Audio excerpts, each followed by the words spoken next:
Bismillahirrahmanirrahim. Assalamualaikum warahmatullahi wabarakatuh.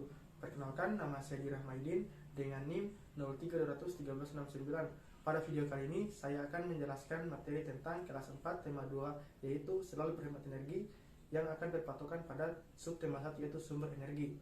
Oke, langsung saja kita mulai. Materinya tentang sumber daya alam dan pemanfaatannya. Sumber daya alam dalam kehidupan sangat dibutuhkan. Sumber daya alam dibutuhkan oleh semua makhluk hidup.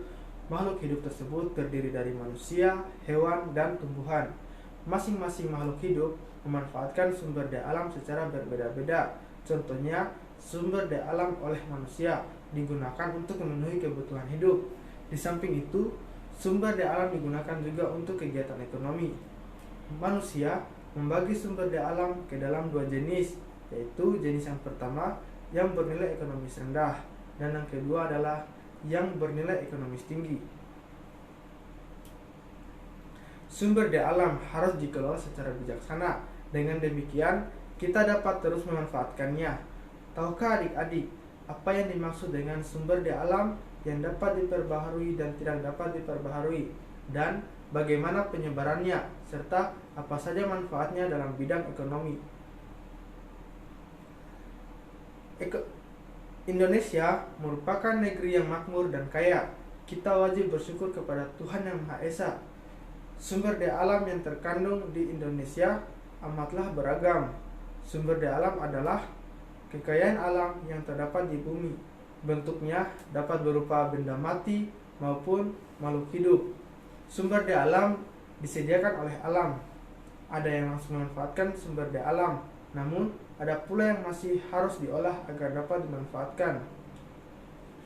Berdasarkan keberadaan dan kelestariannya, sumber daya alam dibedakan menjadi dua, yaitu sumber daya alam yang dapat diperbaharui dan sumber daya alam yang tidak dapat diperbaharui. Yang pertama, sumber daya alam yang dapat diperbaharui. Sumber daya alam yang dapat diperbaharui adalah kekayaan alam yang dapat diadakan kembali. Meskipun sumber daya tersebut telah habis dimanfaatkan. Sumber daya alam tersebut berupa udara, air, dan tanah. Sumber daya alam ini termasuk sumber daya alam non-hayati atau tidak hidup, yaitu udara. Seluruh makhluk hidup membutuhkan udara untuk bernafas. Tanpa makan dan minum, dalam beberapa hari kita masih dapat hidup. Akan tetapi, tanpa udara kita hanya bertahan beberapa menit. Udara adalah campuran beberapa gas, diantaranya oksigen, karbon dioksida, nitrogen, dan argon. Gas yang penting dalam kehidupan makhluk hidup adalah oksigen. Selain oksigen, karbon dioksida dibutuhkan tumbuhan untuk berfotosintesis. Oleh sebab itu, makhluk hidup membutuhkan udara yang bersih. Udara yang telah kotor atau tercemar justru menjadi racun. Upaya yang dilakukan agar udara yang kotor kembali bersih adalah dengan menanam pohon, atau yang biasa disebut dengan reboisasi. Yang kedua, air. Manusia, hewan, dan tumbuhan selalu membutuhkan air. Air merupakan sumber daya alam yang dapat diperbaharui. Dengan kata lain, keberadaan air di bumi tetap, atau keberadaan air di bumi tetap dipengaruhi oleh siklus air. Meskipun jumlah air tetap, namun penggunaannya harus bijaksana. Dengan demikian, air tidak tercemar dan tetap bersih. Sumber air di bumi dapat kita mendapatkannya yaitu di sungai, danau, laut, dan mata air. Air yang digunakan oleh manusia adalah air tanah. Air tanah dapat diperoleh di sungai, danau, dan mata air. Manfaat-manfaat air dalam kehidupan antara lain yang pertama, transportasi, pertanian, perikanan, PLTA atau pembangkit listrik tenaga air, dan sebagainya. Yang ketiga, tanah. Tanah merupakan sumber daya alam yang sangat penting bagi kehidupan. Tanah dapat diperbaharui, atau tanah adalah lapisan atas bumi yang terbentuk dari batuan-batuan yang lapuk. Secara alami, tanah akan terbentuk secara berlapis-lapis. Lapisan paling atas selalu terbentuk oleh humus. Humus berasal dari proses pelapukan, seperti binatang dan tumbuhan yang telah mati dan membusuk. Pelapukan tersebut terjadi secara terus-menerus. Pelapukan tersebut kemudian akan membentuk struktur tanah.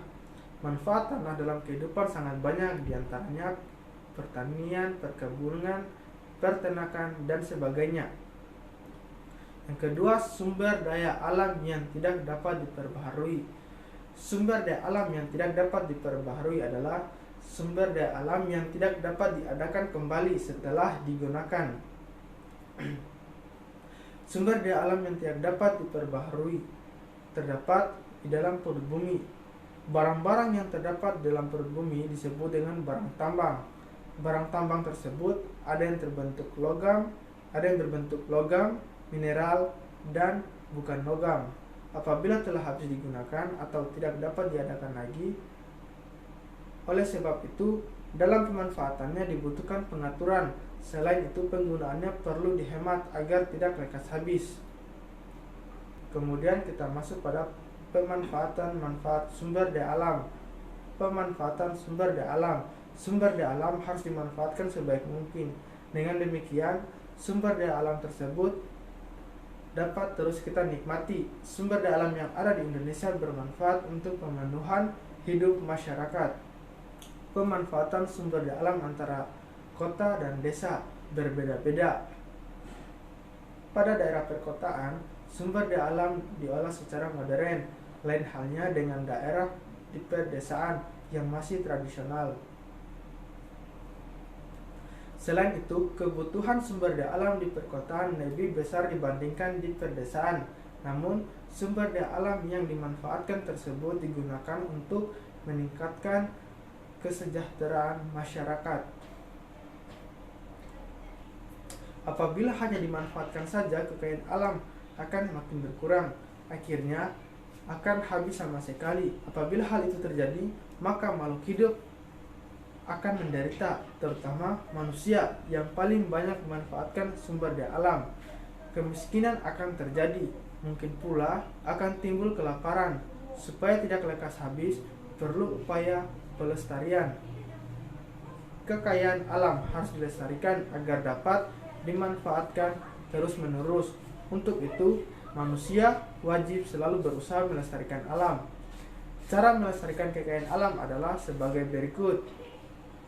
Yang pertama, sumber daya alam dapat diperbarui harus digunakan secara hemat agar sumber daya alam tersebut dapat terus dinikmati.